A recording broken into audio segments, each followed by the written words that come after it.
Welcome to part two of October's new releases. Now, these are going to be fantasy, horror, and some spooky romance, paranormal. It's they're all kind of in the horror section, maybe not so scary, but they're Halloween themed. So let's get into it. My name is Raquel. Welcome and welcome back. The first one is called Bedlam. It is by Robert D. Alexander Jordan. Comes out on October 7th. Naval is more than just a city. Built from the ruins of a failed nation, it was meant to be different, a place where Black people could thrive, free from the oppression that once defined their lives. Cities where justice, resilience, and community outweighed power and control. But as Nuval grows, so does the forces that would see it fall. External enemies gather at its border. Internal fractures threaten to tear it apart. And deep in the shadows, an unseen hand has been guiding its fate all along. Four unlikely leaders stand between Nuval's future and its destruction. Amina, the strategist, who must decide whether alliances will fortify Nuval or open up the door to its undoing. Khalil, the builder, who has laid the foundation of the city, but now must defend it from enemies from within and beyond. Jalen, the voice, who must walk the fine line between truth and control as Nuval people prepare to govern themselves for the first time. Mama Etta, the heart, whose legacy becomes the rallying cry for the city that refuses to be broken. As a shocking betrayal exposes the hidden war waging within Nuval's walls, survival is no longer enough to battle for Nuval is no longer just about defending its borders. It's about deciding what kind of future it will have. Will it remain a beacon of freedom, or will it fall like every other dream that dared to challenge the world? The bold and gripping tale of resistance, power, and revolution. Bedlam is the story of what comes after the fall and what it takes to build something that lasts. That sounds good to me. I'm definitely going to check this out. I don't know if I'm going to read it, but I'm definitely going to check this out. This sounds super interesting to me. The next one is called Chronicles of the Ori by Harmonia Rosales.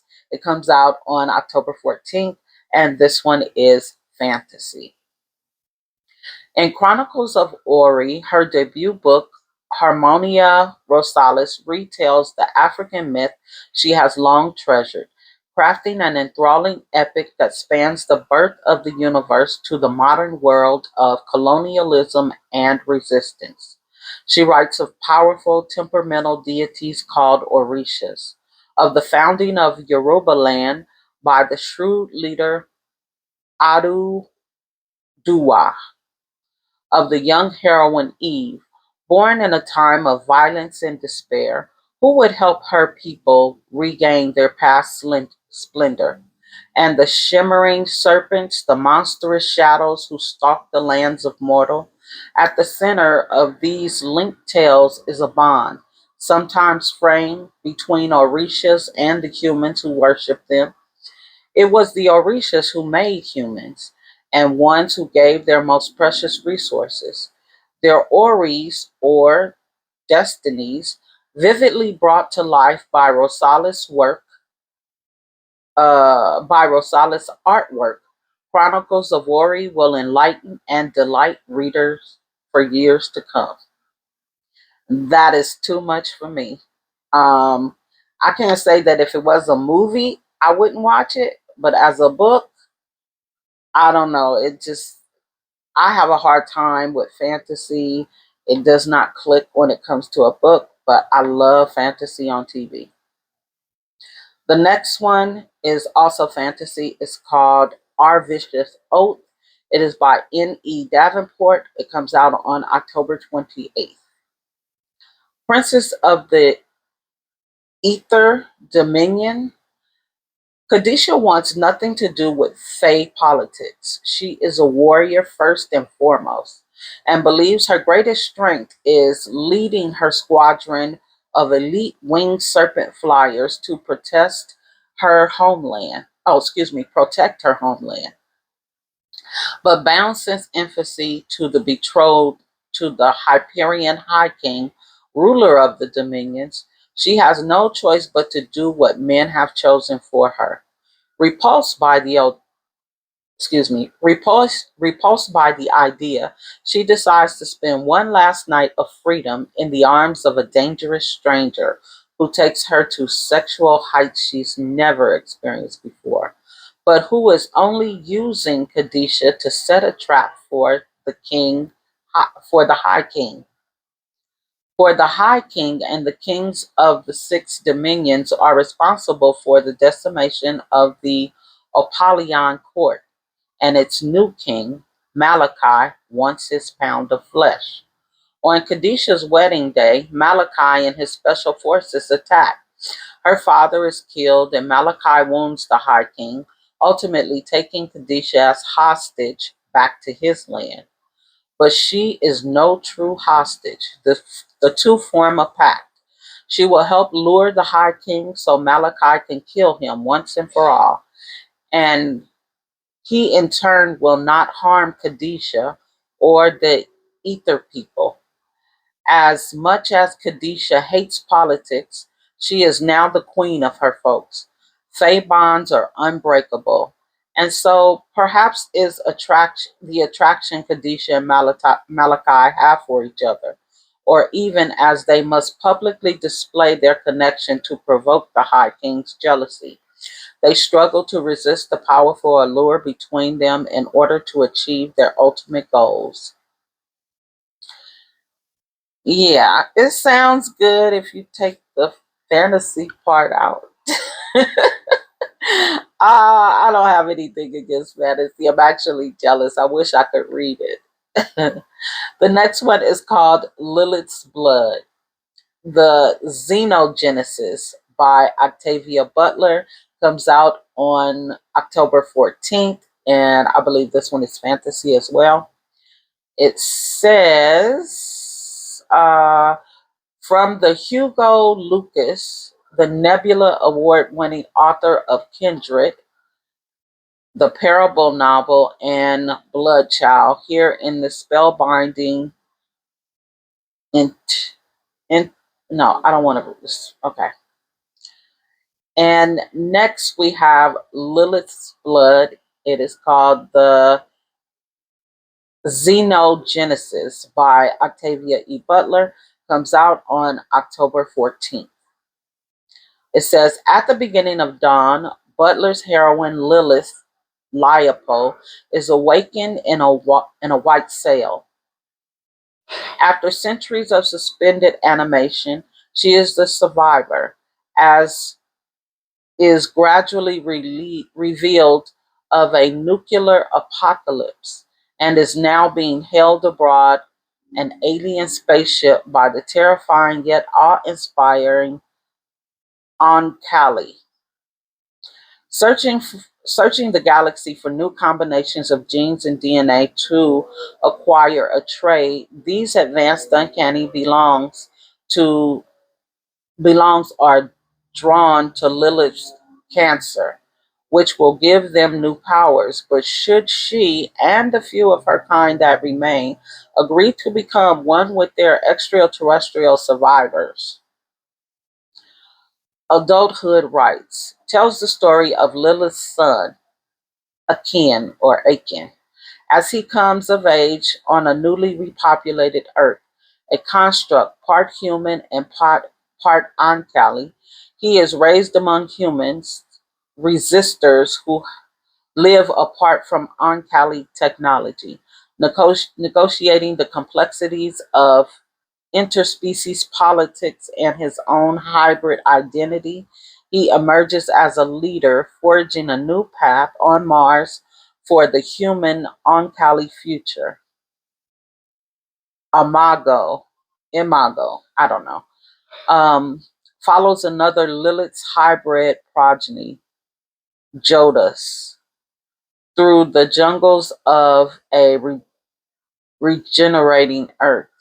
Raised as a male child, he discovers in his adolescence that he is becoming the first part human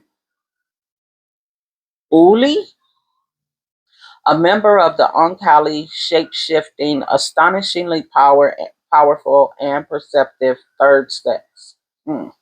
A discovery with intense personal and planetary consequences.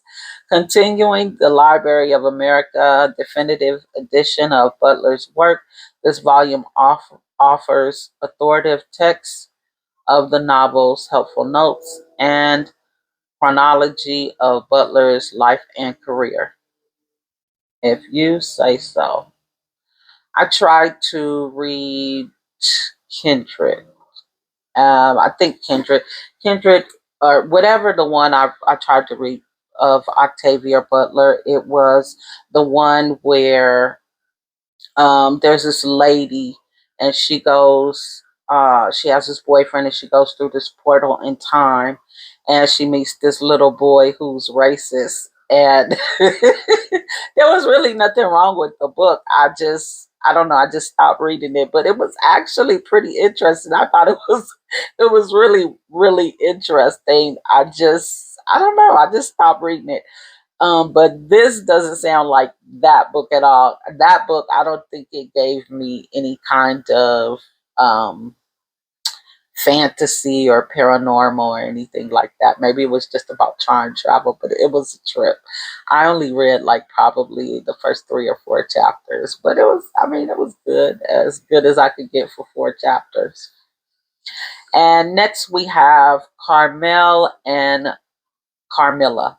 Now, this one I was a little bit leery about. It is by this man named Leaf, Joseph Sheridan Lee Fanu, and Joel Gomez. So, Joseph Shepard Lee Famu is a white man, and Joel Gomez is a black woman, even if she is like maybe Afro Latina or something. I'm really not sure. She just looks like a regular black woman, but her last name is Gomez, which gives me a little pause. But I decided to go on and put her in here because she looks like a black woman. For readers of Octavia E. Butler, Tarana Nudi Du, and Gwendolyn Christie, and Carmela Joel Gomez's latest addition to the universe of Gilda stories. This story offers a supernatural alternative history where vampires seek love, laughter, and blood in the 1860s slavery America. Inspired by a glimpse of affection in Joseph Lefort's 1872 classic vampire novella, Carmilla.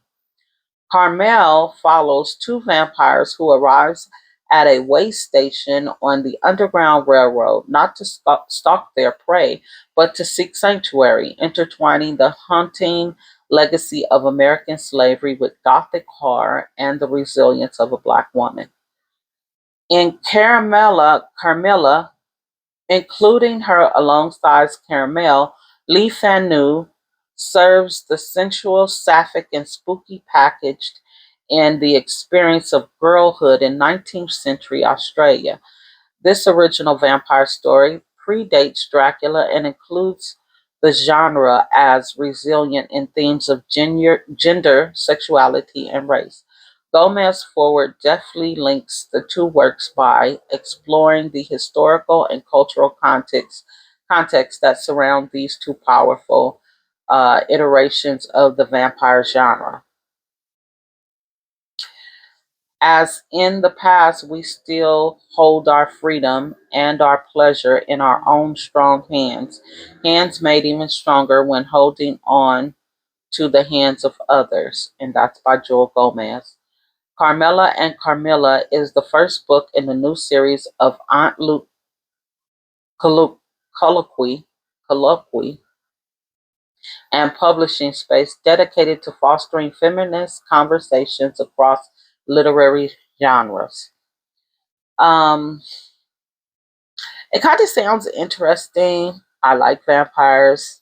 Um, I have only read one vampire book, but I don't know. I found this to be interesting. I just want to see what it's like. I don't know if I'm going to like it, but I am interested in seeing what that one, what it reads like.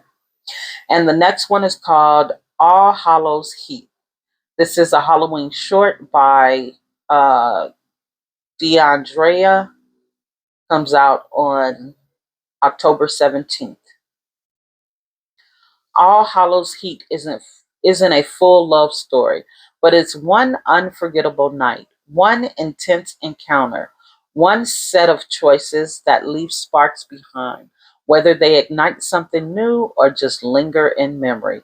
Think of it like peeking through a window at a world that exists just long enough to pull you in, the kind of glimpse you won't forget. In Louisiana, Halloween is just another night for trouble, and Free is about to get more than she bargained for. 4 months after a messy breakup, she thought she'd left Drew behind for good. But there he is, same hood edge, oh my goodness, same hood edge, same fire in his eyes, same pull she can't fight no matter how hard she tries. When an unexpected text lures her into the rain-slick streets of the French Quarter, Free's defenses crumble. Sharp words spark into reckless touches, and old wounds clash with new desire, forcing her to confront the lust she can't deny and the love she thought she buried. That sounds a little cute. And then next we have Skerry Tales. It is by Milton Davis. Comes out on October 1st. A new edition of Louis Merriweather classic novel about young black girls coming of age in Harlem in the 1930s, featuring new writing celebration Merriweather's life, work, and activism. Frenchie Coffin is the daughter of a numbers runner, someone who collects bets for the underground lottery that drives Harlem's secret economy. In Louise Merriweather classic novel, we see 1930s Harlem, Francie's eyes, in laughter and love, in friendships and movies, and visit to Abyssinian church, in whispered conversations between daughters and sons, and awakening political consciousness and resistance, in dream books, in the power to survive under pressure. This edition contains full text of the novel as well as its foreword by Jane Baldwin and afterwards by Nellie McKay. New expanded to include reactions from newer generations of Black women writers like Bridgette M. Davis, Farrah Griffin, and Deisha Philyaw, as well as two newly available interviews in Merriweather's legacy of writing, community, and activism. This one sounds really interesting. This one is more literary fiction than anything. I didn't hear any scary thing going on. What was this one called? This one is called Skerry Tales. I don't know. I don't know why it's called Skerry Tales. They didn't say anything about anything being scary, but I'm definitely interested. And next we have accident. And next we have I accidentally hired a shadow walker by Jessica Cage. Comes out on October 14th. Security breaches, check. Dimensional chaos, naturally. Forbidden attraction, oh, absolutely. Jerica Brown is used to being a boss. As the fierce, no nonsense head of her own security firm, she just landed the contract of a lifetime until her lead agent walks out, taking half the team with him. What a jerk! With her reputation and business on the line, Jerica does the unthinkable and reaches out to a former frenemy for help. But to Jerica's surprise, little Miss Still a Dream sold her business and her contacts to an infuriatingly smug and dangerously hot newcomer named Raymond Stratton. Desperate, Jerica hires him as a temporary subcontractor only to uncover secrets that flip her world upside down. Raymond is a shadow walker, a rare and powerful being who can slip between dimensions. It's shocking, sure, but Jerica got her own magical skeletons in the closet. And when their secrets, and maybe a few clothing, start flying, things get messy fast. Like flaming sword in the office and surprise demons on top of the roof kind of messy. Witty, wild, and a little bit wicked. This is what happens when enemies to lovers meet magical workplace comedy and nobody reads the HR manual. It sounds cute. Next, we have Chasing Nicole, and this one is a dark paranormal by Tessa Stone, one of the Winter Moon vampire stories. And I have seen this, and I've seen it. I think it's, I don't know. I've seen it a lot. Um, it might be something I'll try and check out.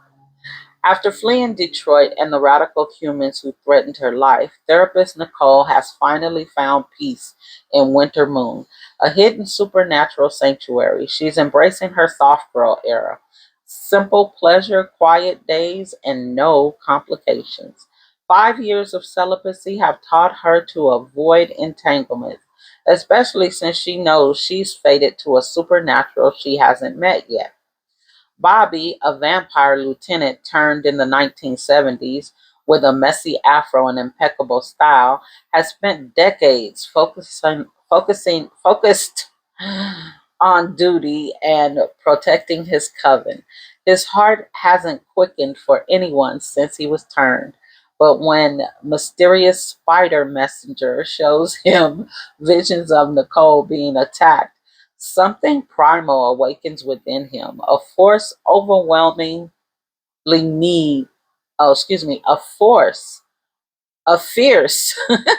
overwhelming need to protect her that defies everything he understands about fated mates. As their paths cross, their connection is undeniable. Nicole's nightmares of her traumatic past begin to fade in Bobby's comforting presence.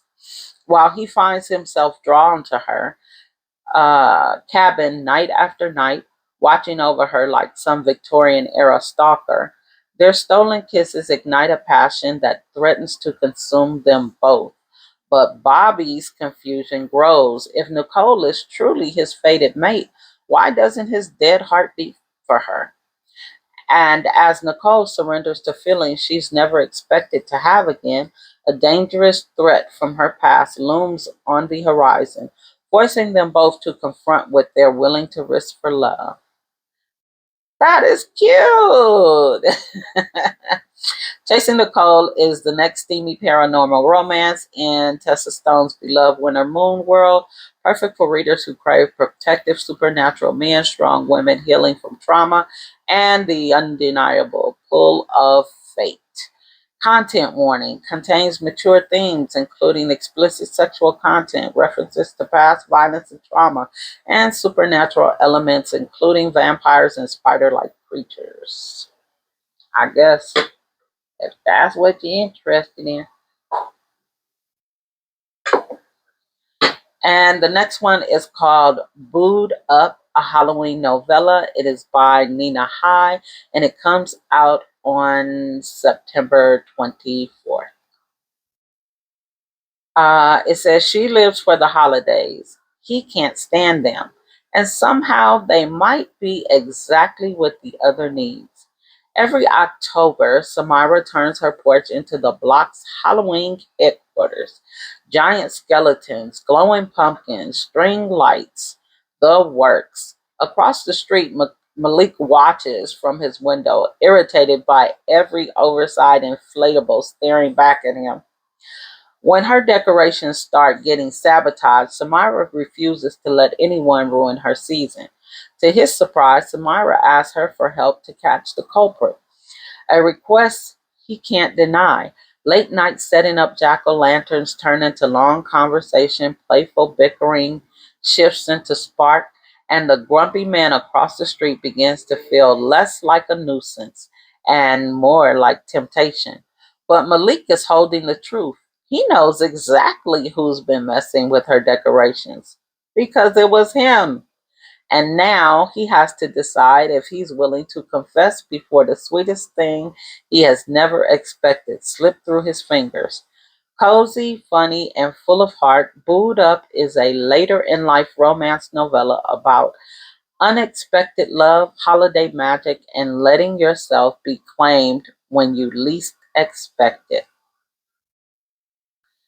And next we have Miss Pretty Pumpkin Princess by Blair Cousins. Comes out on October 10th.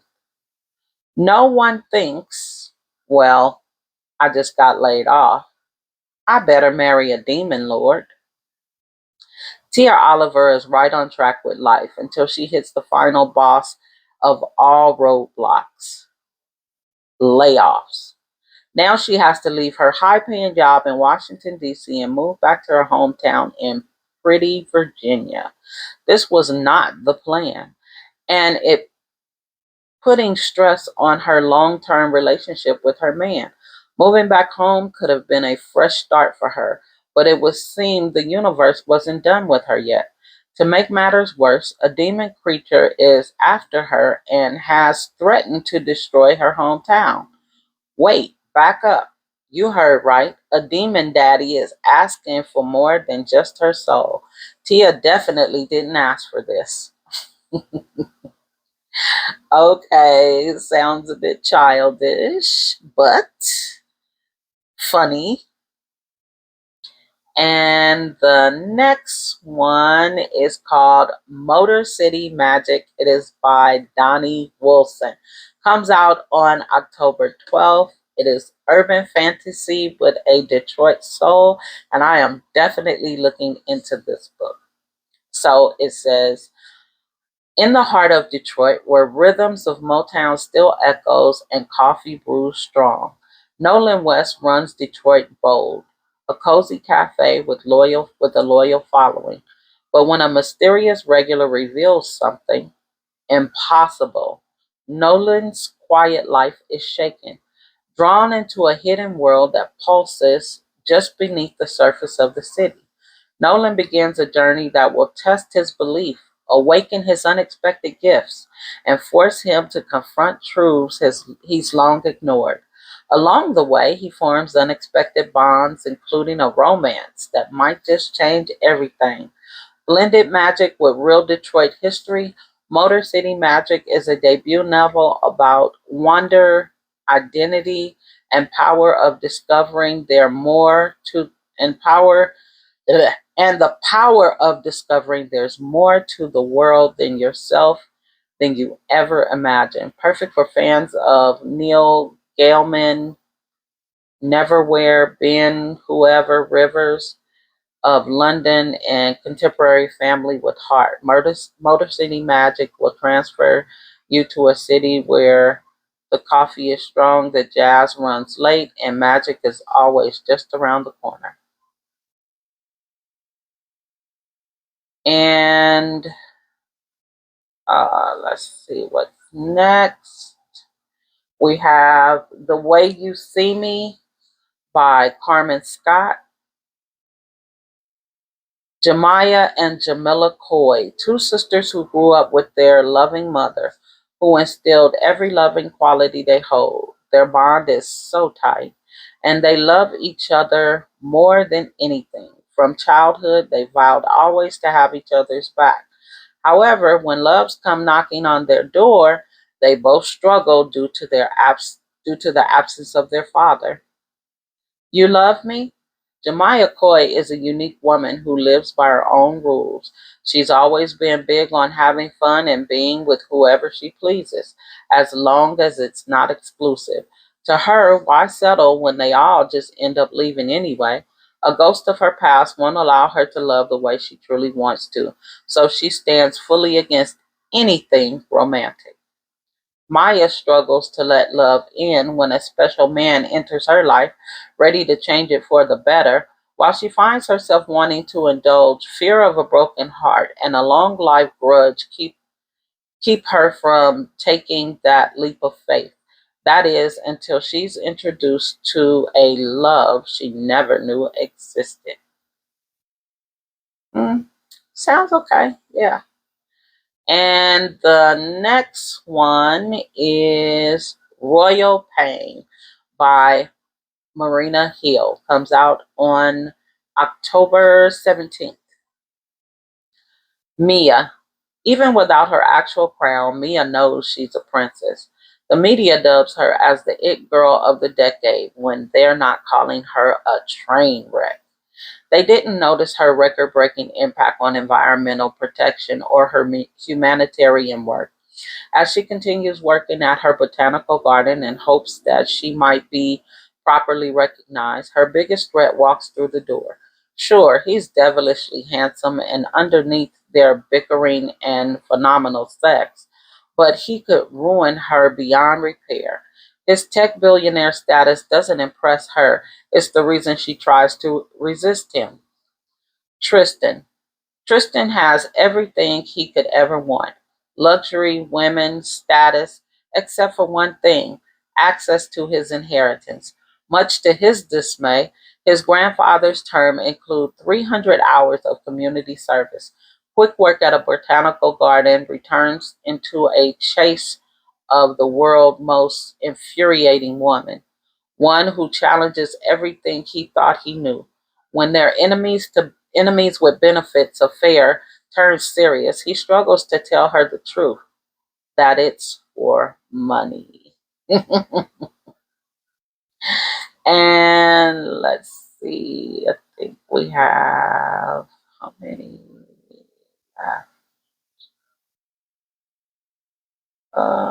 Yeah, I think this is the last one.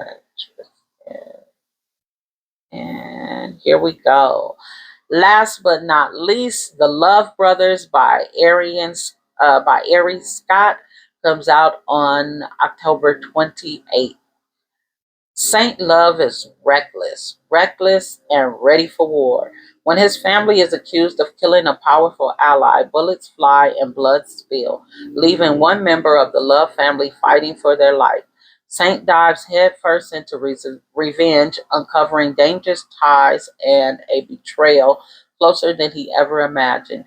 In the middle of the war, he finds unexpected solace in Lo, the claim, the calm to his storm, the right calm caught at the wrong time. Forced between loyalties, Saint must eliminate the enemy threatening their family before they destroy them all. Destroy them all! Ouch. I guess that's what I get, right? Anyway, that was the last or part two of our August release. I hope you can find something that you will enjoy in this list. I found a couple that might tickle my interest. Hopefully, I could get into them and enjoy them. Let me know if you found something you enjoy. And don't forget to thumbs up the video if you enjoyed it. And don't forget to do all of the YouTube things: like, comment, subscribe, and share. Until next time, see you soon.